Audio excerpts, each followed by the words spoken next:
is a assistant professor of cultural anthropology. You think, what does anthropology have to do with technology? You'll be amazed.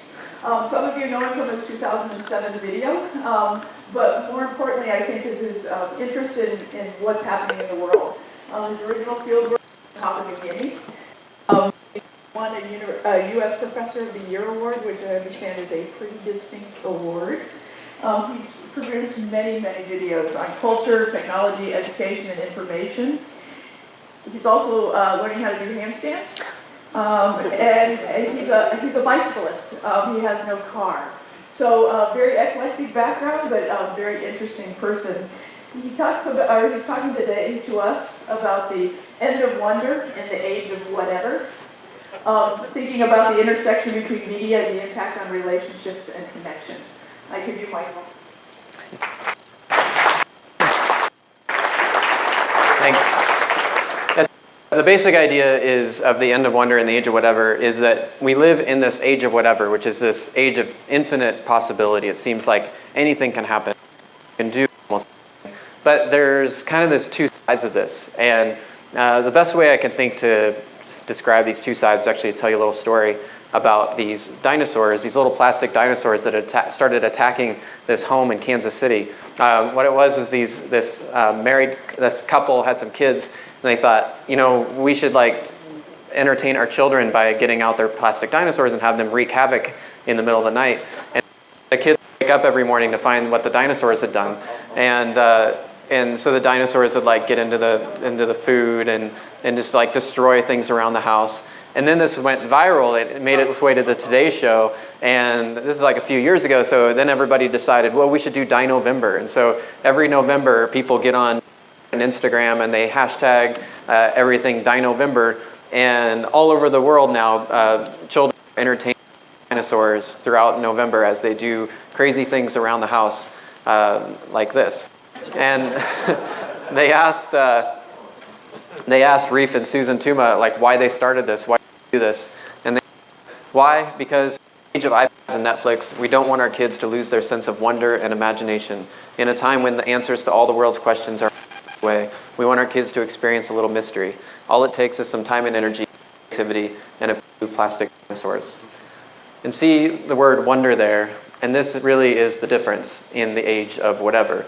You basically have a situation where if you have a sense of wonder, you have before you the world's largest library by far, a capacity to connect and collaborate with people all over the world in ways that people have connected and collaborated.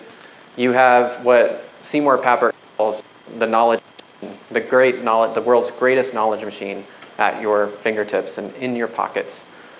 But if you don't have a sense of wonder, you have the world's most seductive distraction device ever invented. And that's the gap. That's the real gap of today. It's not so much just a digital divide, but the divide comes through wonder. And imagine like kids in your schools, those kids who have wonder have like a tremendous upper hand because they have this knowledge machine at their fingertips. Those who don't have wonder are just lost into the rabbit hole of distraction. So this is the difference, and I think the core goal of any school has to be creating a sense of wonder. And over the last couple of years, I've been rethinking learning itself and rethinking like what would it take to create a sense of wonder in kids and in students.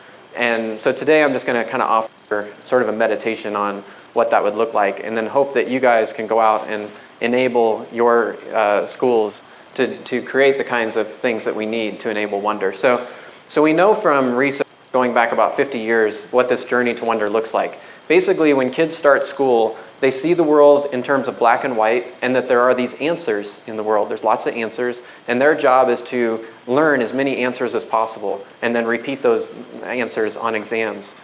And then eventually they meet a teacher who really irritates them because they pose questions. And that this teacher is like expanding into areas they're not quite familiar with, and they do go through questions. And this really annoys students at first because they see these questions as posed. They don't see them as real, they see them as posed. And they just say, just tell me the answer. I'm annoyed by your questioning. But then their worldview gets a little bit bigger and do real controversy. And they start to experience real controversy. They start to realize that These are not just posed questions, these are real questions. And they believe, though, that if they have the right information and enough, and maybe the right, they can get back to the world of black and white and know the right answers. Then usually late in their high school career, maybe early in their college career, they reach the stage of true ambiguity. This usually happens in a personal relationship of some kind. It actually happens outside of school a lot of times. But what happens in this case is that they start to realize that maybe there aren't any real answers. Maybe there's not a right answer to this particular question. And they start to realize that a lot of things are like that. Even things as hard as science have a lot of ambiguity at the edges. And they have to start to either master that and embrace that ambiguity, get comfortable with it, or they slip back into this world of black and white. So ideally what happens is they embrace the ambiguity, they get comfortable with it, and they emerge into a world of wonder, where the ambiguity is actually like potential and possibility, and it's really exciting. But what happens a lot of times is people kind of shut down. They get afraid of the ambiguity, and they start collapsing back in to that old black and white world of the answers that they knew when they were very young. And they end up leaving school with the same ideas and the same worldview that they started with, and no real opening to ask new questions and engage in the world in a meaningful way. So the people who seek answers are doing a certain type of learning. And you all know these students, they're all at your schools, and we're trying to get them out of it, but the type of learning they're doing leads to a certain type of expertise that they take with them into the world. They're doing what's called strategic learning, where they're just trying to find the answers that you want to hear so that they can put it on the exam. Meanwhile, that creates a sense of a style of expertise called routine expertise, which is increasingly not very relevant to today's world. Computers are taking over all of the routine expertise tasks, and so we have to move them where they embrace beauty, where they can live in a world of wonder, embrace their creativity and ignite their creativity, so that they then achieve what's called deep learning, and that deep learning leads to adaptive expertise. This is a type of expertise that computers are not very good at, and it's something that is sort of a human domain, and that's where we have to get our students if they want to really contribute to the world. But it's more than just contributing to the world in a job sense. This is also the way they're going to build not just a life, like make a living, but also to make a life worth living. This is what's going to allow them to navigate the complexities of their relationships and their lives, and the complexities of being a very complex world. So this is where I teach, and as I started to realize the importance of wonder, I decided the best way to assess my students was to really think about like what questions they're asking, not just like what answers are they giving, but are they asking interesting questions? Are they asking questions that are full of wonder? Are they asking questions that will take them on a lifelong quest to learn more and more and more? And as I started listening to their questions, I was kind of disappointed. There were questions like, how many points is this worth? How long does this paper need to be? What do we need to know for this test? And so like I'm pretty discouraged by this. Sorry, does anybody have an idea how this works? Just hold it together? Is that okay? All right.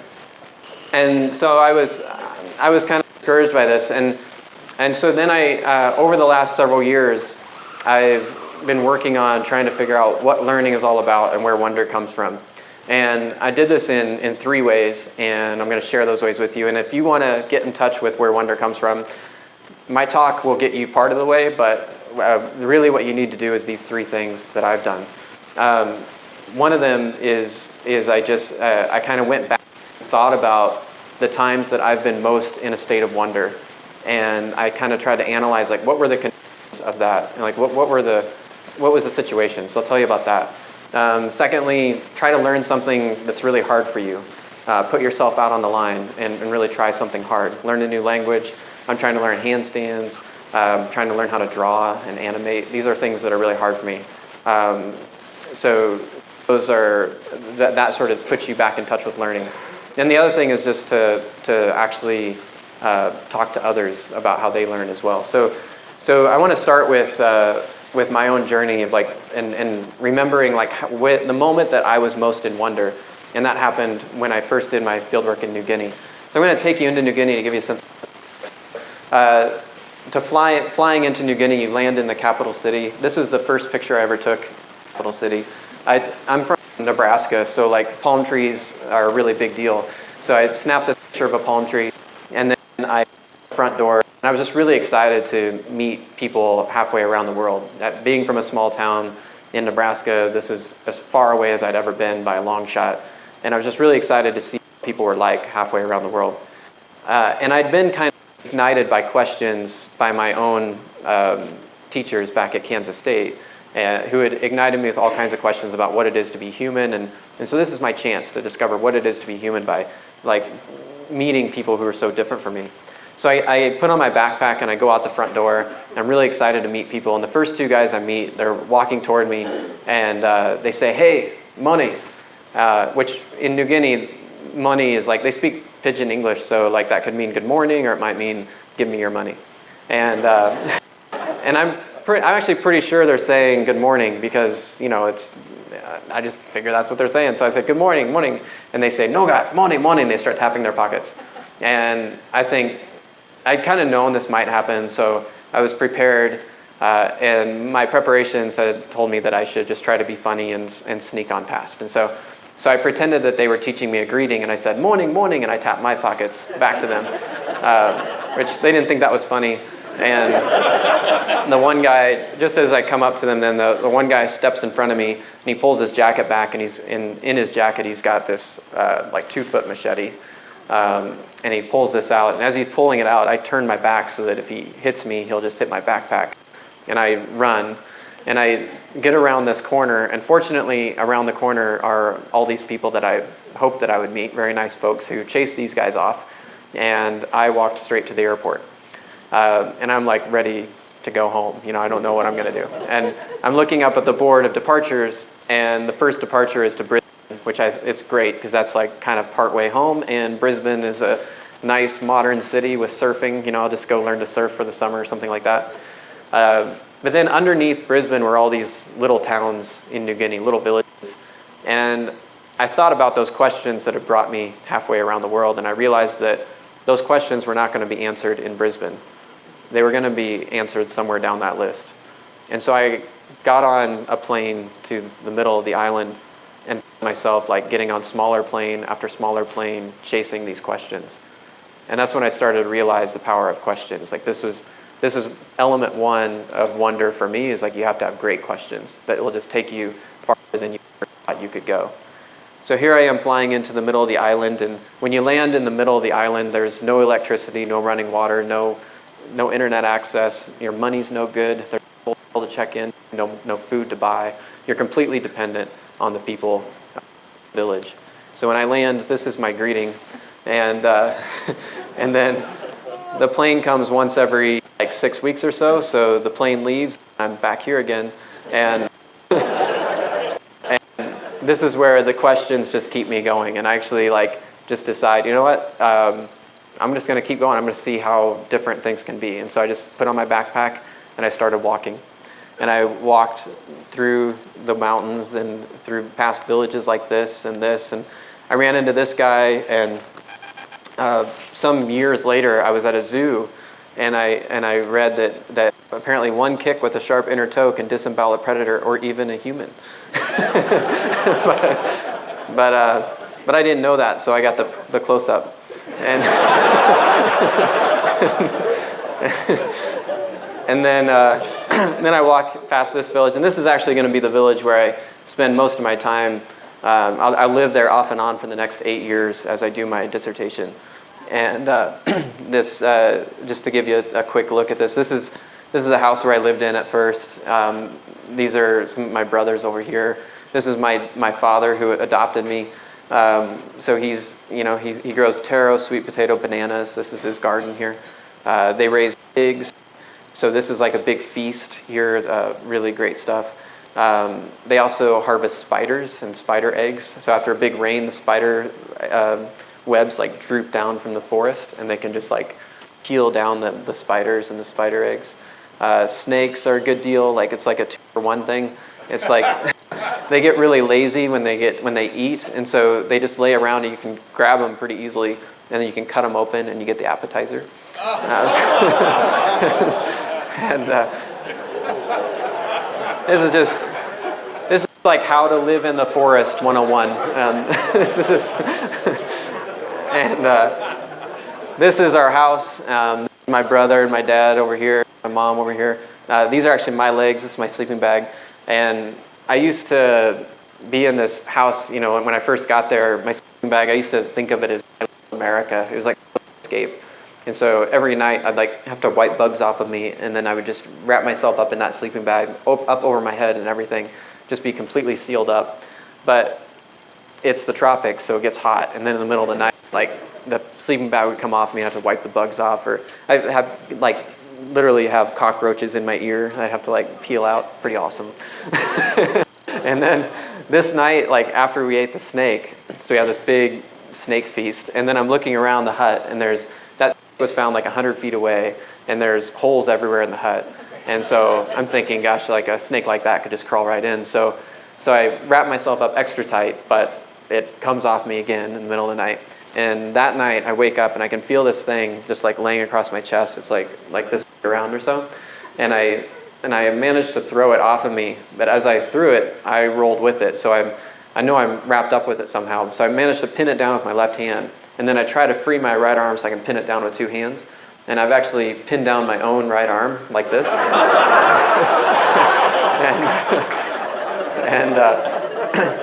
So what had happened was my arm had just fallen asleep, and so there was no snake. And at this point, the only word I understand is like, it's just like gibberish to me. It's like blah, blah, blah, blah, blah. And then I hear the word they use for me, which is white man. So it's just blah, blah, blah, blah, blah, white man, and then laughter. and then after this snake incident, they do hand motions while they do this, but it's the same conversation over and over again. So, and all this can sound like really kind of funny, but in reality, I was in deep, deep culture shock. And I actually really shut down at this time. While questions brought me there, I wasn't going anywhere fast once I got there. In fact, I really started to shut down. I didn't talk much. I felt like they barely knew me.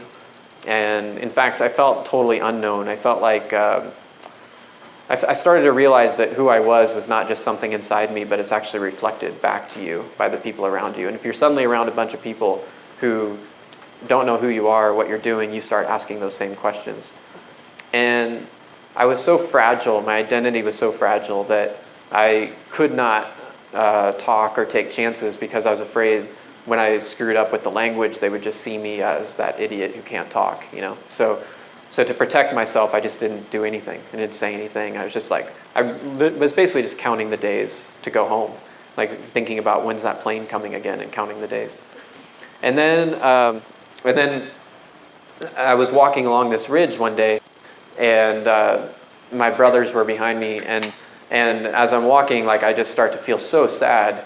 I've never felt sad like this before in my life, but it was actually like a physical sadness, and I just collapsed on the side of this ridge, and I'm there crying. And these two guys walk up beside me, and my brothers, and they walk up beside me, and when they get right beside me, they're already crying, like they're crying with me. And I immediately start to feel better. It was like this catharsis, you know, it felt really good. And they asked me why I was crying, and I said, I miss my wife. And they started laughing, and they said, oh, we would never miss our wives. and then they said, oh, well, we miss our kids, and then they started crying with me again. And so, and it was just amazing what happened in that moment for me. Like, I felt really connected. I felt safe. And what happened from that moment on was I started taking chances on the language and everything else. I felt like really good with them. I felt like I could do anything and they would support me. And I learned the language so fast after that. I didn't care if I sounded like a 2-year-old because I knew if I kept at it, I'd sound like a 3-year-old and then a 4-year-old, and pretty soon I would be fluent. And I've never learned faster. And that's the moment I look to when I think about wonder. And I realized it was questions that brought me there. And then I needed a sense of connection with the people around me to feel safe, and I needed to take chances. So those became the 3 things for me, like a sense of quest, a sense of the big questions, a sense of connection, and then the ability or the desire to take chances and be willing to fail. So those are my elements. These are my friends, brothers there with their kids. And it's funny about what I said there about questions, connections, and taking chances, because that turns out we, as humans, that's pretty much what we do. You could say that that's exactly what took humans down from the trees. It's also what took us to the moon. And it's what we do every day when we're left to our own devices. Like when you look at kids playing informally, what you'll see is like everything you'd want to see in a classroom. What you see is like a sense of co-ownership in the play itself, like they're co-creating it. That co-creation creates a sense of connection. They feel connected to each other, and as they feel connected, they start to trust each other. Once they trust each other, they start taking chances. As they take chances, they increase novelty. As the novelty increases, it elevates engagement. And you end up with this virtuous cycle that is the essence of being human, of play and playfulness. It happens not only on the playgrounds, but it happens around dinner tables when you're having a great conversation. People are kind of playful and they increase novelty. They start to trust each other and feel more connected. And all the elements of great learning are there. That sense of connection, the taking chances, that elevated engagement like you're on a quest for something. So really all we have to do is figure out how do we create playful environments in the best sense, right? Not like this flippant sense, but how do you create that? So unfortunately, in our society, I mentioned I started drawing. So this is where I started from, and unfortunately, in our society, we've shaped play in a certain way. Like we've drawn the lines, people, and we add the rules, and then we cheer on those who score the points, and we put those who don't on the bench, and we formalized play. So informal play is on this steep decline in our society. Kids play very, very little informally compared to how they used to. And that has a pretty dramatic effect. And I think it's no wonder then that when our kids come to school, they're asking about the rules and the score and how do you keep score and so on. If we want them to be playful in school, we need to allow them to play in their everyday lives as well. So I started looking at, several years ago, I started looking at the classroom environment and how it affects the shape of the learning. Like if these walls could talk, what would they say?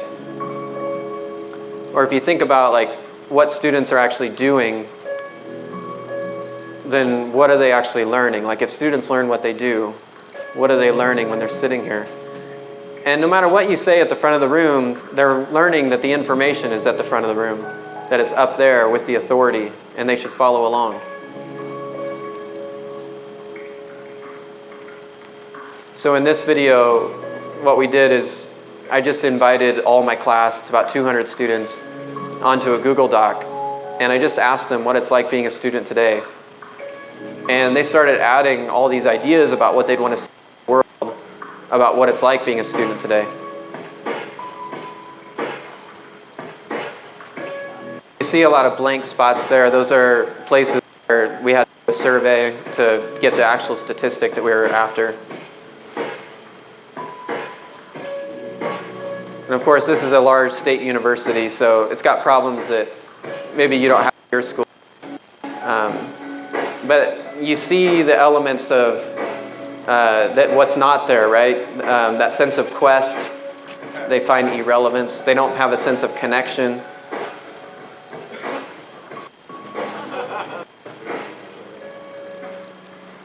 And the whole video is up online if you want to see the whole thing. That's just a little blip of it.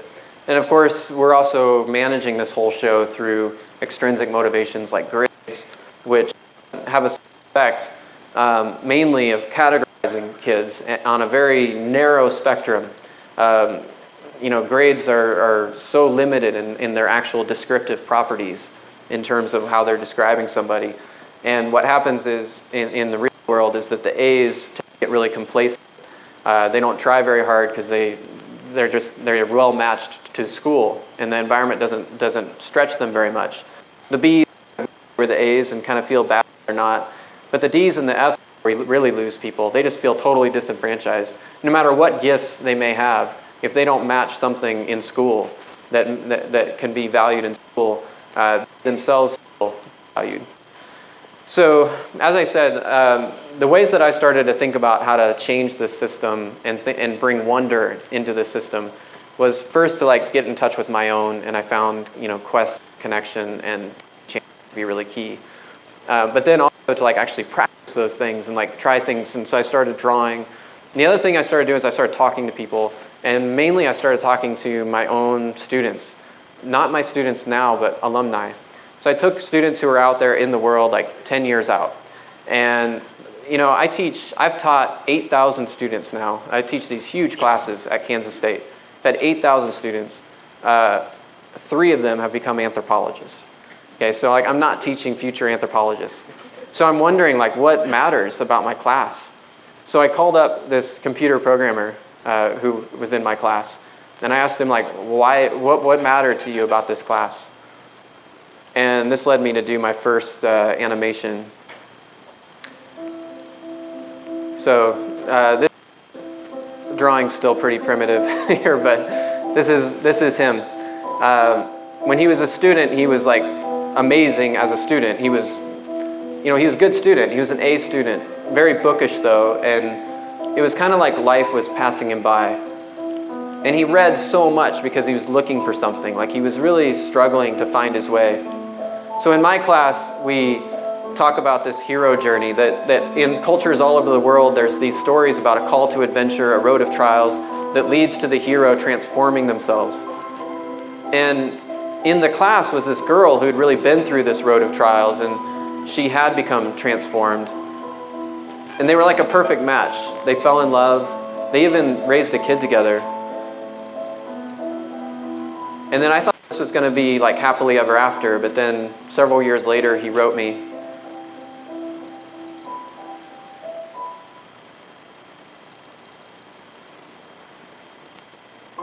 And after that, he started running. He was trying to figure out what went wrong. So we'd run night and day through all seasons.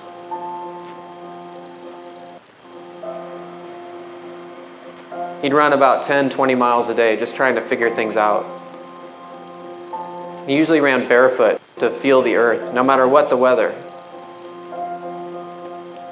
And then one day he said he like just lifted his body, and he's like he could see himself from above, and he saw himself running through the park. And he remembered the hero story, and he remembered how there's this road of trials, and he kind of saw himself on this road of trials, just trying to figure things out. And he was just enveloped with this immense love for himself, like this compassion. And he realized, my goodness, you're a hero. But it wasn't like this self-focused thing, like he was the hero. It was more like everybody was a hero. As he was running through the park that day, he thought, everybody's been through stuff. Everybody's struggled through things, and we're all heroes. And that insight gave him that compassion and wisdom to heal his own relationship as well. And he said that's what mattered about your class. So that made me think differently about my class, and I was then back in the class after hearing this story and thinking about heroes and how maybe there's a hero in all of us. And then I was like really frustrated by this one kid, David. And he just sleeps in all my classes. He took 4 years of my classes and he slept in all of them. And it wasn't just like sometimes, it was all the time. And like there were a few times when he'd wake up and he would just like look at me like this. And so this is all I ever saw of him, was just this and this. And so I decided to make a little video about this. So I take these things really personally, like I really watch audiences and students for their reactions, because it's like a conversation, and when he's sleeping, it really hurts my feelings, And so, I have like this dazzling technology and my laser pointer that I'm trying to entertain them with, but it just never worked. And I actually moved into a room with 4 screens. I would dance on tables. Literally, I would dance on tables, and it just made me sadder and sadder because he was always sleeping. So I just felt like, I'm boring, nothing I say matters, this class is meaningless, I'm wasting your time. And eventually I just got really mad, and I knew I had to confront. But then I thought about how we're all heroes, and I changed my tune a bit, and I said, you want to go to lunch? So we went to lunch, and I asked him why he sleeps in my classes. And he said, well, I'm addicted to games. Plays all day and night. But he invents games. He told me about this game on with mythological figures on hexagon cards that he invented. And it became apparent that he actually knew more about mythology than I did, and I teach a class on it. So I started him a little differently. And it was really a shame because I realized that our system had defined him in a certain way. It led me to not see this other side of him. So I invited him to be a part of a different class, one without any lectures, no textbooks, no grades. A class where he could be himself and bring his skills to the table with others who have their own skills.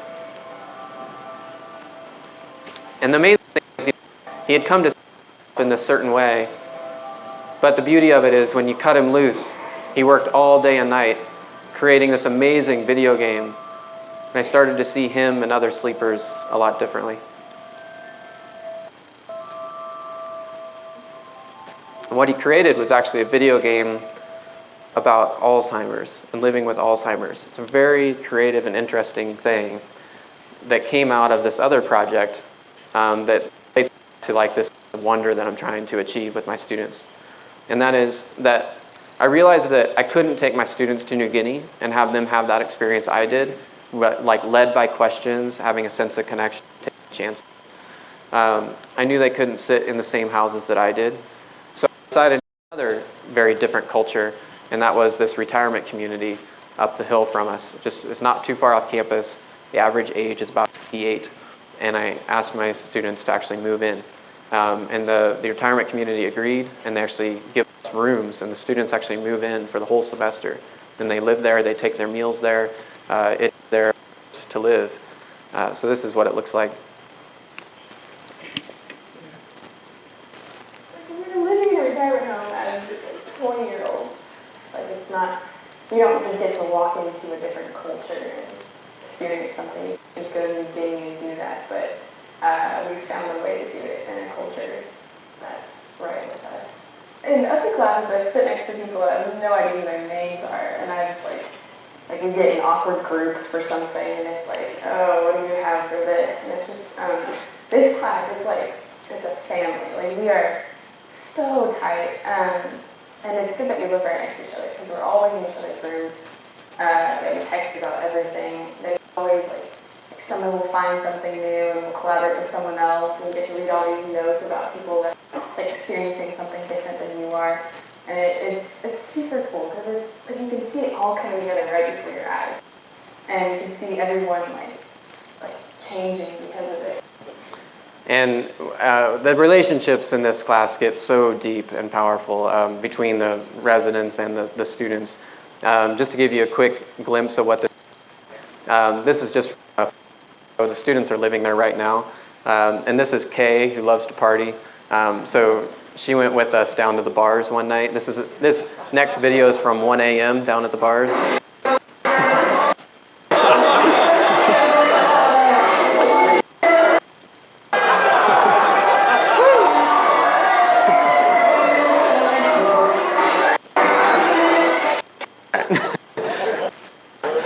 So Kay is a partier, and she lives like a really tough life. Her husband has had Alzheimer's going on about 10 years. He's now in stage 6. If you're familiar with that, that means it's almost like you say goodbye, but they're still there. And so she has to like write him. She calls him these marching orders. Like every day, she has to write him notes about the things he needs to do to make it through the day, like take your medicine and things like that. And so when we were there, and David was there, and Isaac was there, Isaac is David's best friend. When we were there, Kay started to think about what it would be like if she were to die, and what would she do. And she ended up writing, kind of as a creative project, she wrote final marching orders for her husband. Like the marching orders she would leave for him. I'm going to cry because I know these people way too well. And so these are the marching orders she would leave for him. And then a letter as well. She wrote this letter. And David and Isaac thought this would be an amazing game. Like, we could make a game out of this. And so I'll show you a trailer for the game that they've been working on here. This is what you would write that you'll hear here. Dear Floyd, this is the last thing I will write for you.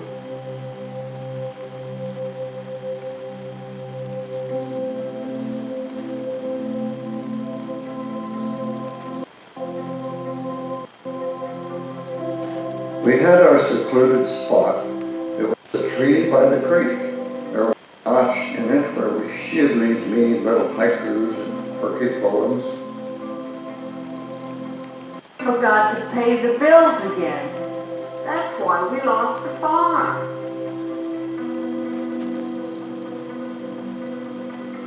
That was the hardest part. She loved those horses. I had let her down. So the idea is you actually like click on things and you get these new memories. Sorry for being a bitch to you when you started struggling with the memory loss.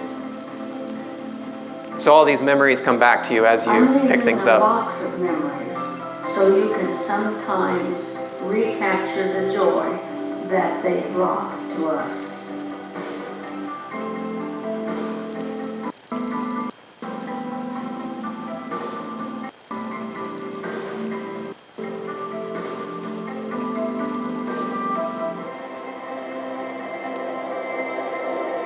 Floyd, know that I am so full of love and gratitude for the memories of falling through life together. Our 6 years together have done nothing but prove beyond doubt that asking you to marry me all those years ago under that tree was the greatest decision I have ever been smart enough to make. This is the Allied worker in World War II.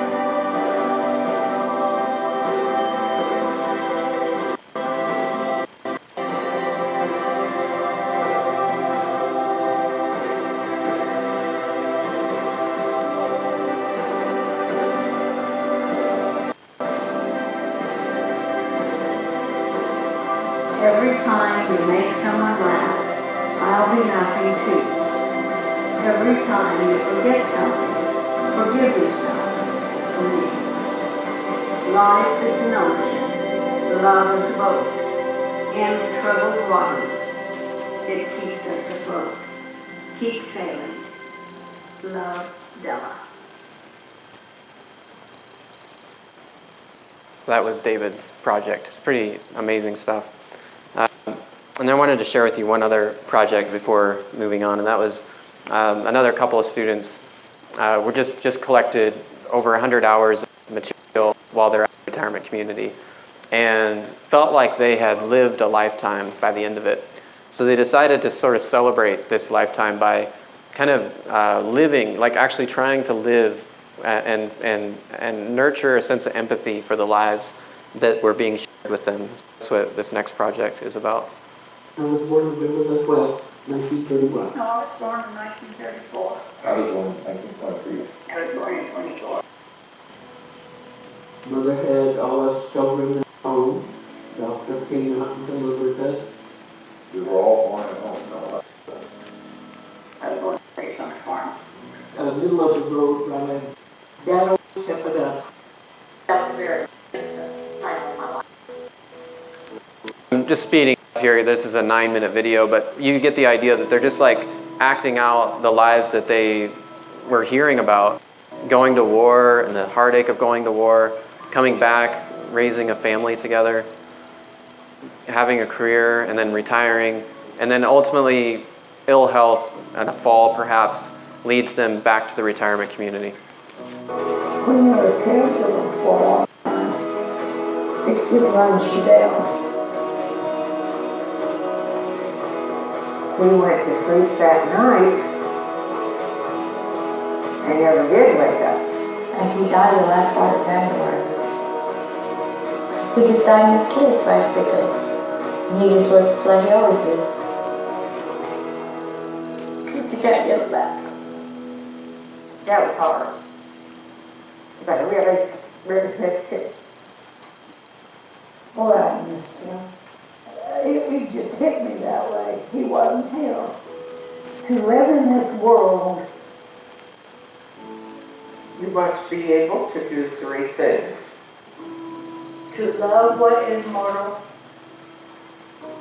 To hold against the foes. knowing that your own life depends on it. And when the time comes, To let it go. let it go.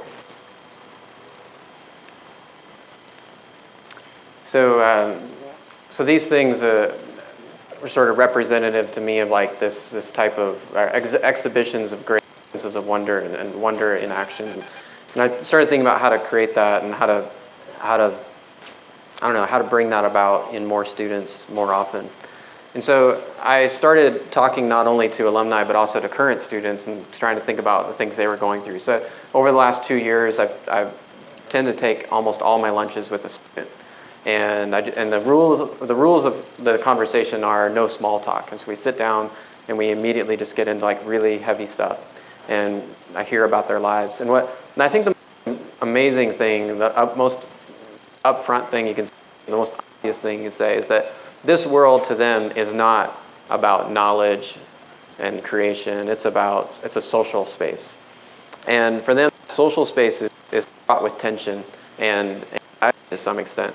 So when you look at my students here, you know, what you see is like on average, like a bunch of just average people on average. That's just what happens when you look at a bunch of people.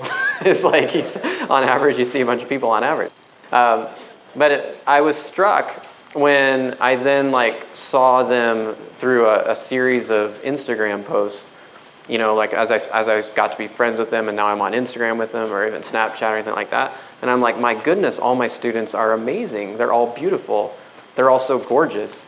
And it's because, of course, they're all filtering their images, right? and everybody's like, everybody looks amazing because they can like the blemish remover and they do filters. And it's not just the filter of the image itself, but it's about what they post. So not only do they look amazing, it looks like they're always doing amazing things and their lives are so interesting. And you know, what my students were telling me at lunch was like things, you know, like, is my coffee on the beach with a handsome man? Like that's what that's what I would hear from these young women, you know? And I think when we were kids, when I was a kid, you know, it was like Pepsi commercials were like this. And you knew that, well, that's just Pepsi, they're trying to sell Pepsi. But now it's your friends and it just is somehow more seductive and more compelling that that's actually the way things are. We forget that life is being filtered.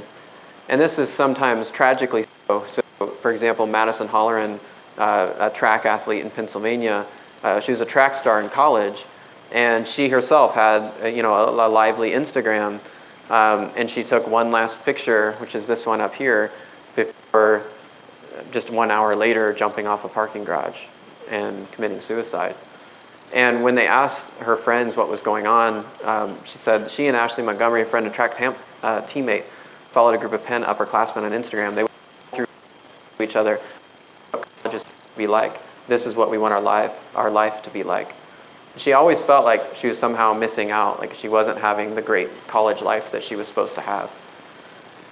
And sort of disconnect where we are sort of seeing other people's outsides and our own insides. Like we see the trouble that's inside us and we compare it to that perfect facade that's put out there on social media is very troubling for students.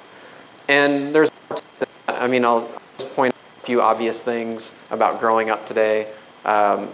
Most sexual encounters look like this.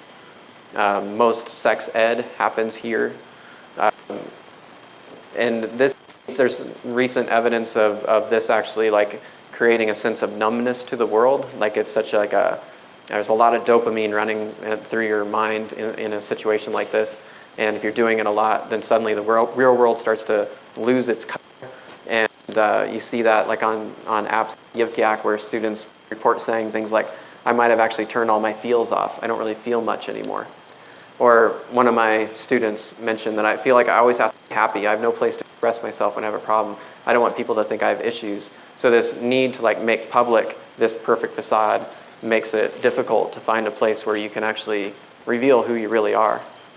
So these challenges that they have. And I guess what came to me as I was hearing about all this was that they actually do have really big questions they're asking.